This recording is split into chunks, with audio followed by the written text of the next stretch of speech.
يا oromoo yaa saba koo maaltu si argate bineensi biyyaadhaa sitti wal yaammate osuma agartuu afaan si kaayyate si nyaachuudhaaf deemaa maaluma yakkite yaa ummata keenya oromoon hundinuu abshiraa ni darba wamaa hin yaadinii dukkanaahee naftuu ni dhufti aduuni roorroon bara baraa nurratti uumamuu isa darbe caalaa hammaata akkaanii dhangala'ee nafuudhinni keenya kuni dhumarra geenye ni hammaata akkaanii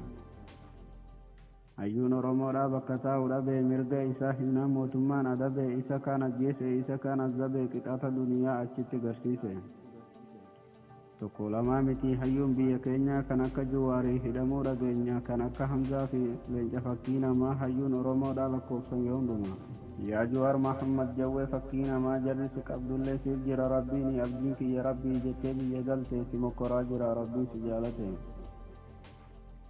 yaa Hamzaa Booranaa Leenca fakkii namaa abshir hin gaddinii siif jira rabbiin sagalee taate fi uummata keenya fi guyyaa rakkoo sanii iyyite akkaane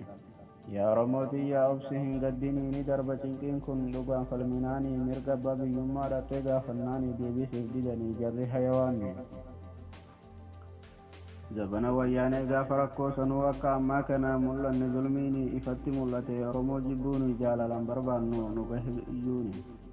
nama abbaan biyyaa diqaalaan dhalanne jireenya biyyattii jiraachuu dadhabne akkuma bineensaa muka kee uriine katamaa baqanne baadiyyaa jiraanne yaa maalikal mulkii yaa abbaa aangoon ilma namaa humnaan dadhabduudha nurraa caccabsime yaa abbaa rahmataa yoo nurraa kuffifte maaltu si gaafata abbaan haqaa rabbii kan waa hunda argu ulamaa keenya inni nuuf hatissu ulamaantu qabnaan jireenyi haa baddu kannatti mufattes akka feete tahi yoo siif liqimsame achumaan calje yoo silaa dallante hiddaanuu buqqa'e oromoon saba koo jiraadhaa isin